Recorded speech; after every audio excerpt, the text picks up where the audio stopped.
and welcome to BitBoy Crypto. As always, I am your host, BitBoy. Today we're going to be talking about EOS, Ethereum, the Wolf of Wall Street, Bank of America, Mark Zuckerberg's sister, and a lot more. But first, if you're not a member of our community, we call it the Bit Squad. We would love for you to join. Just hit the subscribe button. Also hit the bell for notifications. And we also have a Telegram group going now. You can find that link down below. We've already got some members that have joined over the last 24 hours. We want to grow it a lot more. So come on and join our Telegram group. It's really cool. We're doing a $500 Bitcoin giveaway. All you got to do, like this video, comment on this video, and some other videos. You can find the description below. We're almost to the end of the contest. It'll be the end of this week. So pretty excited to announce some winners here soon. We'll do a live stream where we will pick the winners.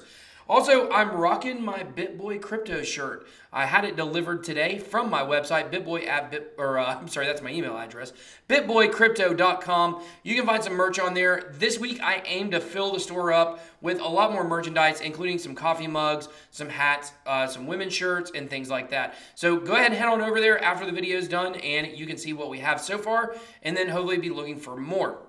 Okay, guys. Let's get to the markets. As you can see, things are going quite well right now, which I'm not too hopeful is going to continue. But right now, it is at almost 6,900 for Bitcoin. The Bitcoin dominance has dropped too, so that means that the alts are pumping somewhat. So the Bitcoin dominance is at 52.9%, and the total market cap is $224 billion. It's been a while since we saw that. So I wanted to look at the Bitcoin chart, but we're going to look at some of the biggest pumpers of the day first. We have Dash, IOTA, Gas, Byteball Bytes, VeChain, and Neo all up over 15%. Neo back over $20. It's taken a beating lately. Dash also had a huge run today, as you can see. So we do have some altcoins doing well. Biggest losers of the day, Nano, but of course that's after a huge pump it had yesterday, so just on a correction. Other than that, just not really much going on there. So if we go down to the Bitcoin chart, people are starting to talk about this channel that we're currently in. And basically, it's hard to see here on this chart. But what people are saying about this channel is that we are in a spot right now where we could be breaking out. Now, I'm not that hopeful, but I do have some people, including Jacob Canville from I Love Crypto, that are saying that we could be moving forward here soon. So obviously that would be absolutely huge news if that were to happen, because you see, like, when you zoom out over the last year, it looks like total sideways action since April. So we had a little bit of bump here in the beginning of August to the end of July. And really, it's almost been straight to the side, as you can see. So it's going to probably do one thing or another. I doubt we'll have this sideways action for too much longer, but I feel like we probably could for maybe about another month more. That's just my personal opinion on it. So, okay, let's go to the news. A new EOS bug steals resources directly from users. Now, what this is saying is, if you are on the network, the EOS network, then a bug in the code is actually making it where people can steal your RAM. They can use your extra memory in your computer without your permission. So since it debuted on its mainnet, EOS has really been a mess, in my opinion. I know some of you guys really like EOS, but I don't like the way they did their ICO. I don't like so many things about the project. Like I've talked about before, they have a whole sheet that you're supposed to respond to FUD with on their Reddit. You can go there and find it. Basically, if someone questions anything about EOS, this is what you say. And to me, it sounds a little too disciple almost, like they're trying to make you a disciple to just repeat whatever they tell you. And I don't really like that. So this isn't good news. We've seen so much bad news from EOS, like I said, since the mainnet launch. So speaking of bad news on EOS, Ethereum and EOS only have 8 decentralized apps right now with 300 active users combined. And so we talk about crypto and why we seem to be stalling out. And this is the reason. You have these platforms and you don't have anyone using them yet. You have no one using these apps really. And if you actually go and dig down in these apps, a lot of them are really crappy. Imagine if you were to go back 20 years on the internet to, let's say, gaming websites. And I don't mean like video game websites, but there used to be websites like board.com where you could go and just play games and stuff. compare the games at the beginning to the games that we have now, it's been a huge jump in technology and in graphics and the whole 9 yards. So we're at the very beginning of this process of making decentralized apps. So the apps are not going to be great to start. That's just really what we're facing. So this is a reason why mainstream is having a hard time. You have social media apps that are decentralized that don't even work correctly. And even with that, if you have some that work correctly, you have to have other friends using the apps in order to actually get use out of them, or else it's just you with no friends on a social media app. So I think this is one thing we really have to tackle in crypto. We have to tackle the fact that we have a lot of clout with a lot of these projects, and we just don't have a lot of working products that are getting used yet. So that just shows you how much room we have to grow. And so when we look at a statement here in just a minute from the Wolf of Wall Street, Jordan Belfort, it really just sounds asinine because we don't even really have working products yet, but we'll get there in a second. So Anthony Pompliano, aka Pomp, on Twitter, came out and basically said that he thought that his prediction that Bitcoin would be, I believe, at 50,000 or 25,000 at the end of this year. He came out and said, "Oh, that's totally wrong." Now I've went back and I've looked, and basically he says that there's a certain number of days between all-time highs. The first one was like 300 days. The second one was like 900 days. Now he expects it'll actually be 1,500 days before we reach all-time highs, which puts that at about or at several more years, no time soon, which of course is not what we want to hear. And I thought it was very interesting for him to say that because the landscape is so much different right now. We didn't have people from financial sector, from fintech moving from there to cryptocurrency. We have CEOs from all kinds of companies that have moved into cryptocurrency. We have altcoins that are valuable right now. That wasn't happening the last couple of times we had all-time highs. Now, of course, the very last one, we did have altcoins. We're really starting to emerge, but now we have full-fledged products or full-fledged projects that have a lot of money behind them that even though right now we don't have the working products, they still have a lot of promise and a lot of potential.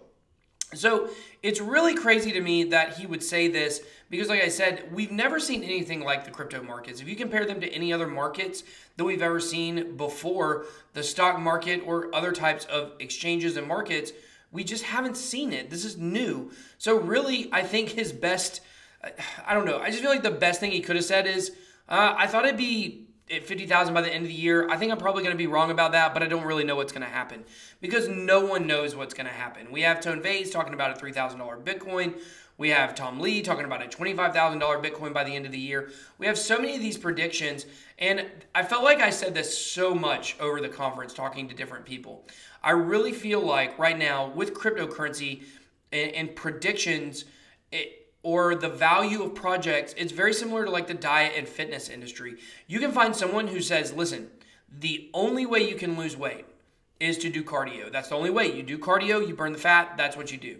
Then you'll have another expert who's in great shape, who seems to know what they're talking about, come and say, no, the only way that you can lose weight is to lift weights. You got to get strength and then you build muscle and that loses the weight. So you have two experts that are both in shape, that look like they know what they're talking about, that have a lot of experience, that say completely opposite things. And that's what we see in crypto, and I just think it's asinine to make predictions. So I don't really make predictions on this channel. I say kind of what I think might happen short term, but and then ultra long term where I think crypto is going. But how fast it's going to take us to get there is really anybody's guess. So as I mentioned, Jordan Belfort, the Wolf of Wall Street from the movie, basically he said that cryptocurrencies are a giant pump and dump scheme. And who would know better than him as a pump and dumper? But once again, we just go back to the fact that these projects have so much money behind them. They have so many big names coming over. We have the likes of NASDAQ, of the New York Stock Exchange, coming into crypto. Does that sound like a pump and dump? He says all the money in crypto that has been made has already been made. That's stupid. That's absolutely asinine. I can't believe a dumber thing for a person to say because we are just getting started in crypto. We don't even have working products yet. When we have working products, think about the potential that these projects are going to be able to get to. So I just wanted to share that with you guys. I don't like that guy at all. I think that he should probably just shut his mouth. So speaking of institutional money getting into crypto, not to be outdone by the FOMO of other institutional agencies or businesses, Bank of America is now preparing custody solutions for crypto. So they've already filed multiple patents on this. Basically, Bank of America is looking to get into the crypto game. So this is kind of contradictory to the story we talked about last night with Wells Fargo shutting people's accounts down that use Coinbase, or it has happened at least to one of my friends. We have Bank of America wanting to get into crypto. So I've said many times the battle with the banks is going to be very bloody. It's going to be very long. It's not going to happen overnight.